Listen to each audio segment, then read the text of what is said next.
Bismillah. Assalamualaikum warahmatullahi wabarakatuh. Waalaikumsalam warahmatullahi wabarakatuh. Alhamdulillahirabbil alamin. Wassalatu wassalamu ala asrofil anbiya wal mursalin wa ala alihi wa ashabihi ajmain, amma ba'du. Segala puji syukur yang tiada hentinya kita ucapkan kehadirat Allah Subhanahu wa taala. Alhamdulillah, ya, kita masih diberikan nikmat waktu untuk melanjutkan kembali pembelajaran kita. Selawat serta salam kita hadiahkan kepada junjungan kita Nabi besar Muhammad SAW yang telah memberikan petunjuk bagi kita, yaitu Islam yang murni, yang sebenar-benarnya, seperti apa yang Allah perintahkan, dan kita mengharap kelak syafaatnya di yaumil akhir. Anak-anak ustazah kelas 9, kita kembali melanjutkan materi pembelajaran kita pada pagi hari ini. Ya, minggu lalu kita sudah sampai pada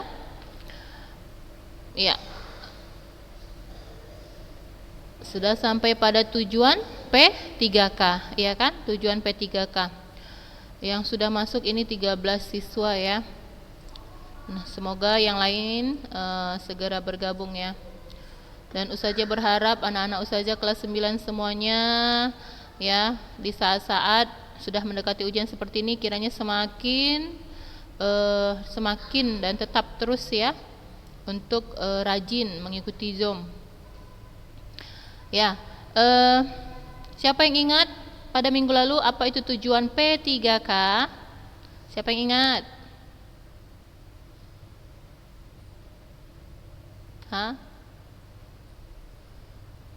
Mengurangi atau memperkecil resiko kecelakaan yang lebih besar. Iya, tujuannya adalah mengurangi atau memperkecil ya resiko kecelakaan yang lebih besar. Nah, itu adalah tujuan dari P3K. Nah, kemudian kita lihat di sini tindakan-tindakan yang harus dilakukan dalam memberikan pertolongan pertama ya, sebelum kita bawa ke rumah sakit misalnya ya. Nah, apa hal yang perlu diperhatikan? Ada 3 hal. Yang pertama, memanggil orang dewasa ya.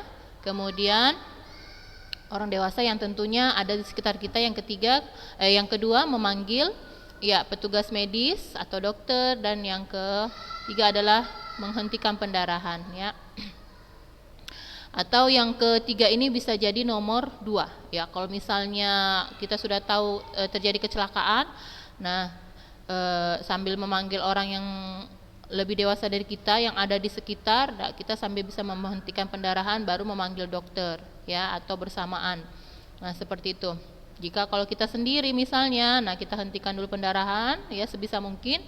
Habis itu baru panggil petugas medis. Nah, baik anak ustazah, kita lanjutkan ya. Dalam melakukan ya pertolongan pertama pada kecelakaan ini ada peralatan-peralatan tentunya yang digunakan ya. Kita lihat di sini. Untuk dapat melakukan pertolongan pertama pada kecelakaan ya tentunya diperlukan peralatan yang sederhana. Ya harapannya ya di rumah kita sendiri disediakan peralatan jenis ini ya, paling kurang ya kamu bersama keluarga kamu tentunya dapat memanfaatkannya apabila terjadi hal-hal yang tidak diinginkan. Seperti biasanya apa? Kecelakaan ringan ya. Apa itu kecelakaan ringan? Misalnya ketika kita membantu orang tua ya, ibu di dapur ya terkena benda tajam ya. Biasanya kalau kita lagi motong ya, bantu ngiris-ngiris ya, bawang misalnya, sayur. Nah, itu biasanya kita kadang tak tersengaja ya, hilaf jadi tersayat lengan kita ya, jari lengan kita.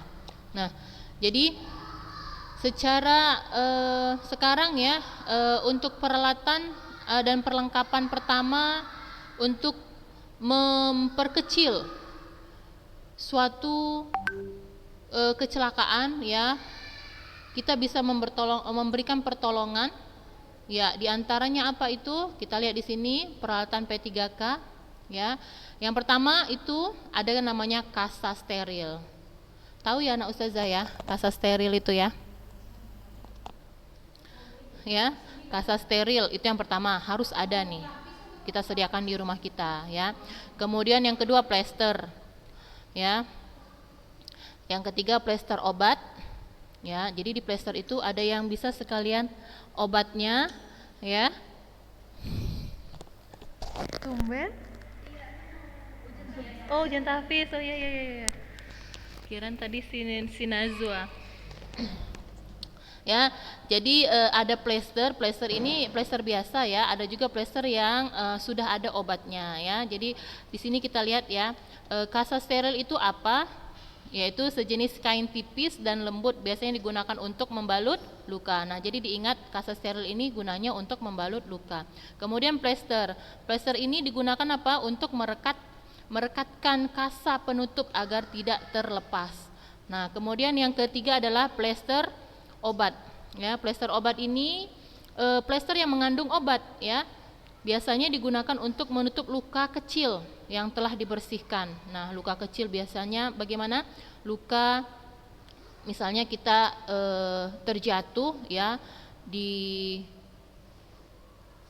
mana? Di pasar ya, yang kita berbenturan atau terbentur dengan batu yang menyebabkan gesekan-gesekan dan mengeluarkan darah. Nah, itu dibersihkan dulu baru kita pakai plester obat. Nah, seperti itu dia.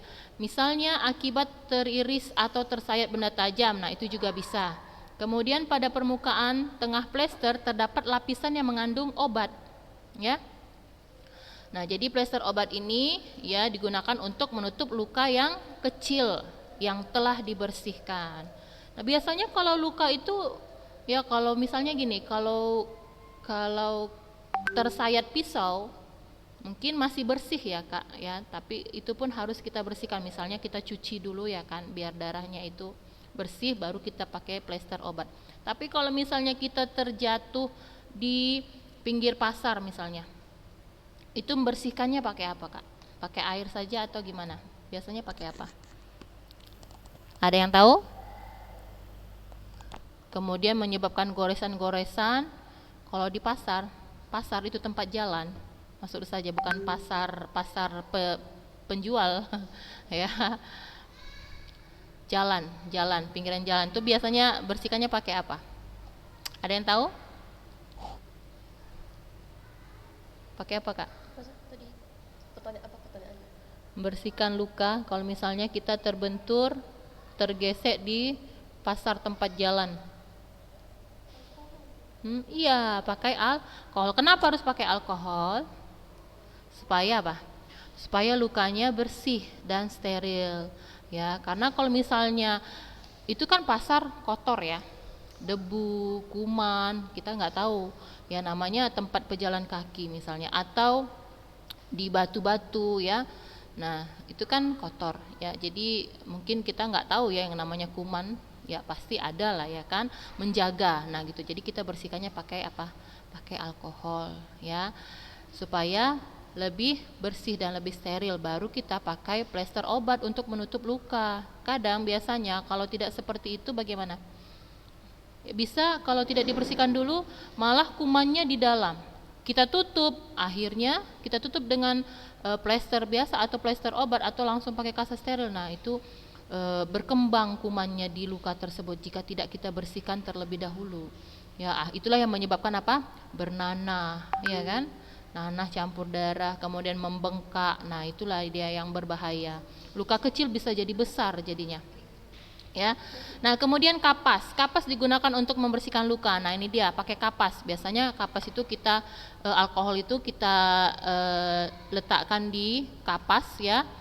Kita taruh alkohol itu di kapas baru untuk membersihkan luka tadi. Ya, luka sayatan, apakah luka karena benda-benda yang lain ya, yang sifatnya ringan. Nah, biasanya sebelum digunakan kapas terlebih dahulu dibasahi dengan air. Nah, bisa pakai air bersih ya, yang steril. Nah, itu tadi bisa pakai air bersih atau bisa juga pakai alkohol ya, untuk membersihkan luka yang kotor. Nah, kemudian gunting. Ya, alat yang kelima itu adalah gunting. Gunting digunakan sebagai untuk apa? Menggunting perban ya, perban. Dan tentunya gunting yang tahan karat ya. Kalau berkarat itu yang berbahaya ya. Gunting khusus yang tahan karat, tidak mudah karatan guntingnya. Kemudian yang keenam adalah lampu senter. Ya, lampu senter ini biasanya digunakan untuk melihat luka tertentu agar lebih jelas. Misalnya suatu benda yang masuk ke telinga atau melihat benda yang sangat kecil di dalam luka. Ya. Biasanya apa itu? Tertusuk kayu ya. Kayu itu kadang halus, tipis, nah seperti itu. Nah, itu kalau nggak diambil mungkin kulit kita bisa bengkak ya, bengkak, bernanah seperti itu. Nah, jadi kadang karena halus dan kecil kita nggak terlihat dengan mata ya, jelas ya. Jadi harus kita senteri. Atau luka-luka yang lain yang butuh memang penerangan ya, agar jelas mengetahui seberapa besar misalnya luka tersebut dan diakibatkan, kalau memang diakibatkan benda-benda yang sampai menusuk ke mana? Ke lukanya, ke daging dalamnya. Nah, itu kita harus lihat dengan jelas, makanya perlukan senter. Biasanya peralatan tersebut di atas sudah ada di rumah kita, ya kan? Hanya tempatnya berserakan di mana-mana ya. Hah? Siapa yang punya perlengkapan P3K di rumah? Lengkap. Rai? Rehana? Ada? Nggak ada. Nggak ada. Plester? Betadine? Betadine ada, Ustaz. Betadine doang? Alkohol? Nggak tahu, Ya. Paling enggak sebenarnya satu lagi ini ya, alkohol. Biasanya ya, kalau di rumah Ustazah ada, Ustazah sediakan, karena namanya punya anak kecil ya. Anak kecil ini kan lagi aktif-aktifnya, kadang lari sana lari sini ya kan. Nah, terjatuh di pasar, tergeseklah kakinya, akhirnya luka, kemudian kotor. Nah, itu harus ada ya. Mungkin karena anak-anak Ustazah sudah besar, tapi ya kita tetap harus sedia ini di rumah. Karena kan kita nggak tahu ya, luka-luka kecil yang terjadi yang terjadi sehari-hari ya. Kita kadang udah terjadi baru kalang kabut ya, oh beli ke apotik, nah misalnya seperti beli ke KD. Kalau sudah terjadi luka, nah keburu banyak darahnya keluar kan gitu kan, keburu kesakitan, nah baru repot membelinya ke sana kemari. Jadi harus, sebenarnya ini wajib ya anak Ustazah, ini wajib ada di rumah gitu. Dan tentunya harus ada kotaknya ya, jadi tidak berserakan. Taruh di toples kah atau di kotak kah khusus untuk P3K ya. Bahkan sebenarnya jika mau lebih lengkap lagi mungkin ada yang selalu sedia, misalnya apa itu? Kalau kita di sekolah OSIS bagian kesehatan, ini anak kelas 9 yang masih ada OSIS bagian kesehatan siapa nih yang di kelas 9? Nah, Rania enggak? Hah? Enggak. Siapa? Oh, Tandara. Ada nih Tandara di sini. Selain Tandara siapa lagi? Nah, kalau di sekolah kita malah lebih ya, lebih lengkap lagi tentunya ya, karena kan ada yang suka pusing kan gitu kan? Ada yang suka pusing, sakit gigi. Ya, ada lagi apa? Yang sakit mah kadang ya. Jadi harus sedia obat yang berkaitan dengan sakitnya ya, untuk menjaga-jaga ya. Ini ada Khadijah ya. Khadijah, gimana kabarnya Khadijah? Lama sekali tidak nongol nih Khadijah. Tugas-tugasnya belum Khadijah ya, dikirim ya. Coba nih buka dulu videonya nih. Lama ini Ustazah nggak lihat wajahnya nih, Khadijah nih. Khadijah, mana sih suaranya?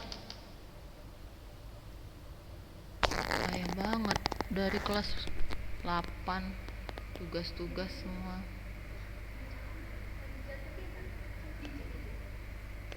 Lah, nggak mau dibuka nih videonya. Semoga dengar ya, Ustazah bilang ya, tugas-tugasnya diselesaikan.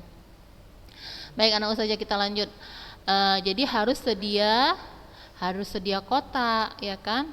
Nah, mungkin kalau lampu senter nggak begitu penting-penting amat ya, tapi yang namanya plester, kemudian kasa, betadin, alkohol, kapas, nah itu harus ada ya. Dan mungkin obat-obat yang lain, obat pusing apa aja Kak? Panadol, Paramex, ya kan? Nah, obat sakit gigi, biasanya sakit gigi ini meredakan sakitnya ya. Apa obat sakit gigi? Bisa juga sih Panadol ya, bisa Panadol. Nah, mungkin ya Ustazah lupa nama obatnya apa. Ya, nantilah ya. Mah, kalau obat mah, kadang kan kita ini ya, mah itu bisa asam lambungnya lagi naik ya, atau memang lambungnya memang lagi sakit, kembung, perih seperti itu ya, harus sedia obat lambung, Promah itu yang ringan, atau satu lagi apa itu yang pakai botol obat lambung? Iya, Milanta. Nah, jadi ya, tapi biasanya kalau lagi asam lambung kita naik, kadang ya asam lambung jadi naik ya, ya bisa juga sih karena mungkin apa itu sebabnya, bisa karena pikiran ya. Jadi kalau anak-anak ustazah terlalu banyak pikiran, stres, nah itu asam lambung bisa naik. Nah, kadang jadi sampai sesak napas kita, apalagi kalau sudah akut ya, itu lebih parah lagi dan bisa menyebabkan apa, meninggal. Jadi kalau ada sakit-sakit mah itu ya itu biasanya karena apa, karena bisa pikiran, kemudian pola makan ya. Jadi anak ustazah sudah kelas 9, dijaga kesehatannya, waktu istirahat, waktu makan, waktu belajar, nah semua harus bisa diatur dengan sebaik mungkin ya. Nah, jadi anak ustazah untuk peralatan P3K ini harusnya ada dalam tas atau satu kotak ya, khusus untuk P3K dan diletakkan di tempat yang mudah dijangkau ya. Nah, kita lihat obat-obatan P3K.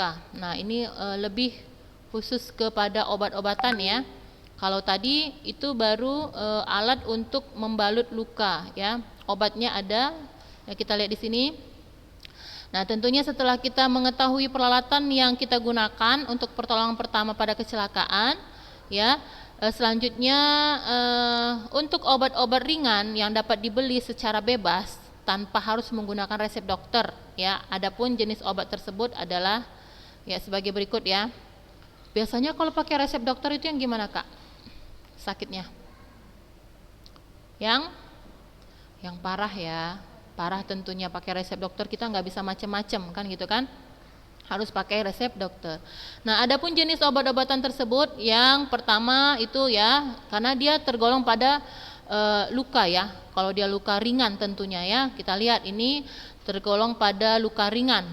Yaitu jenis obatnya obat merah, betadin, atau ada dibilang obat apa nih? Obat biru. Kenapa dibilang obat biru? Obatnya bentuknya biru ya. Ya kan? Obat merah, betadin. Ada obat merah, betadin ini juga bentuknya merah ya. Ada obat biru, kalau kita sekarang kenal itu ada namanya istilahnya obat biru. Ya, karena warnanya biru. Yang kemudian kita lihat cara penggunaannya bagaimana. Nah, kita bersihkan dulu luka dengan obat pencuci luka, atau terlebih dahulu kemudian kita oleskan obat pada luka ya. Jadi obat pencuci luka itu apa? Biasanya alkohol. Nah, ini ada di bawah ya. Nah, kegunaannya apa? Mempercepat penyembuhan pada luka ringan seperti tersayat benda tajam dan menghindarkan luka dari kotoran agar tidak infeksi. Ya. Jadi sebelum kita oleskan obat betadin tadi, kita bersihkan dulu seperti yang saya sampaikan tadi di awal. Kita bersihkan dulu luka kita pakai air bersih atau air yang bercampur dengan obat pencuci luka namanya. Nah, jenis obatnya apa? Bisa alkohol, bisa rifanol. Nah, kalau alkohol ini warnanya bening ya anak ustazah. Kita lihat di bawahnya, obat pencuci luka, jenis obatnya ada rifanol, ada alkohol, ada bore water, larutan borik ya. Enggak ustazah kurang tahu ya, apakah anak-anak ustazah waktu belajar IPA ini ada sudah praktek menggunakan jenis obat-obat ini? Pernah? Rifanol? Tahu bentuk warnanya? Ya, rifanol itu bentuknya kuning. Kalau alkohol bentuknya bening. Kalau bore water tahu warnanya apa?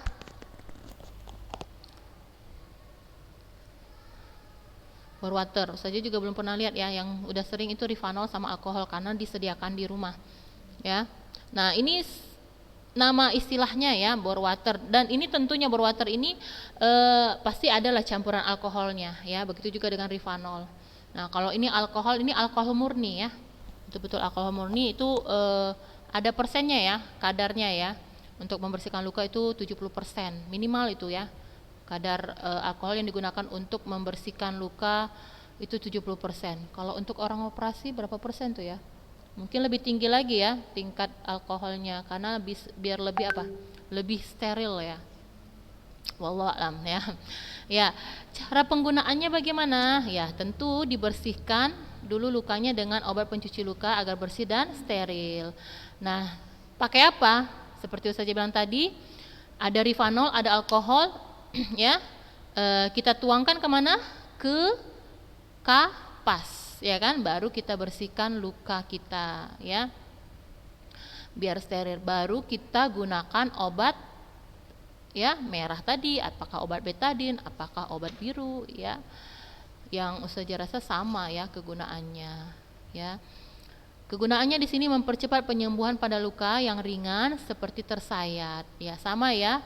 Obat pencuci luka dan obat ringan ini kegunaannya sama terhadap ya, terhadap luka ringan yaitu berupa sayatan benda tajam.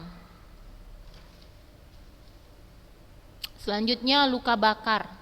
Tadi luka ringan ya, luka ringan, obat luka ringan, kemudian obat pencuci luka yang C-nya obat luka bakar. Nah, obat luka bakar biasanya kita sering ini ya, misalnya kita dibantu minta menggorengkan ikan atau bantu uminya di rumah goreng ikan.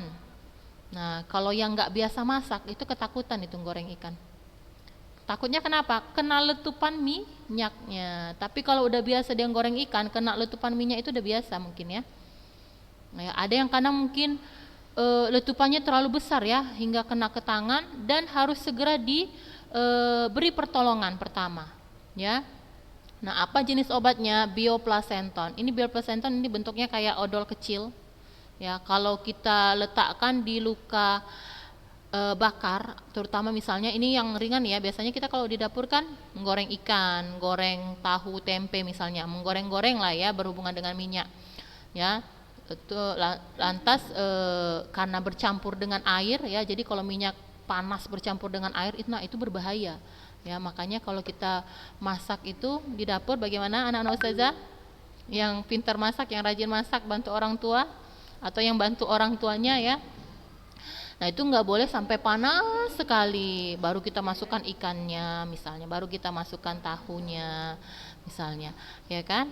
Karena itu berbahaya, bisa menyebabkan ledakan ya, yang besar, letupan yang besar seperti itu ya. Nah jadi kalau kena letupan, biasanya letupan minyak di tangan biasanya ya, di tangan itu kita pakai obat ya, namanya bioplasenton. Nah atau ada nama lain atau ada jenis lain yang kedua, yaitu salep minyak ikan, atau di sini lidah buaya ya. Jadi lidah buaya itu berfungsi untuk luka bakar. Nah budidaya ya di rumah ya untuk lidah buaya. Jadi lidah buaya ini ternyata anak ustazah tidak hanya untuk luka bakar saja ya, banyak ini manfaat lidah buaya. Siapa saja yang tahu nih apa manfaat lidah buaya? Iya, untuk kecantikan. Kecantikan apa nih biasanya? Wajah, rambut, ya. Lidah buaya ini ya. Jadi lidah buaya ini bisa dipakaikan jadi masker. Masker, ya. Kemudian untuk sampo lidah buaya supaya rambutnya lebat, ya kan? Hitam lebat misalnya, ya, tidak mudah rontok. Nah, jadi banyak manfaat lidah buaya anak ustazah. Ya, jadi termasuk luka bakar. Ya, bisa kita langsung oleskan di tempat yang terkena, ya. Cara penggunaannya, bersihkan luka dengan obat pencuci luka ya, agar bersih dan steril. Kemudian oleskan obat pada luka. Ya, potong pangkal daun lidah buaya. Nah, ini kalau pakai lidah buaya, dipotong pangkal lidah buaya, biarkan sampai lendir keluar, kemudian oleskan lendirnya ya pada bagian yang sakit hingga merata sesering mungkin. Ya, kegunaannya mempercepat penyembuhan pada luka bakar. Jadi dia bersifat dingin ini, mendinginkan dulu, karena kan kita kalau luka kena bakar itu ya, atau kena letupan minyak panas itu kan panas ya, luka bakar itu panas gitu. Jadi dia awalnya bersifat mendinginkan, kemudian menghilangkan nyeri, sakit, dan akhirnya apa? Bagaimana? Memperbaiki ya kulit kita ya, mengeringkan seperti itu dia, agar tidak sampai luka. Ya, kalau dia sempat berair, kemudian itu kan kalau berair bagaimana dagingnya itu basah ya. Jadi ya tidak sampai seperti itu ya jika kita menggunakan jenis obat ya tersebut. Nah, kemudian kita lihat di sini kecelakaan yang sering terjadi dan cara pertolongannya. Ya. Kita lihat ya anak ustazah, di sini ada kecelakaan yang sering terjadi, antara lain itu ada shock, pendarahan, pernapasan terhenti, ya, luka, patah tulang, terkena arus listrik, dan pingsan. Nah, ini kecelakaan yang sering terjadi jika di rumah ya. Waktunya sudah habis.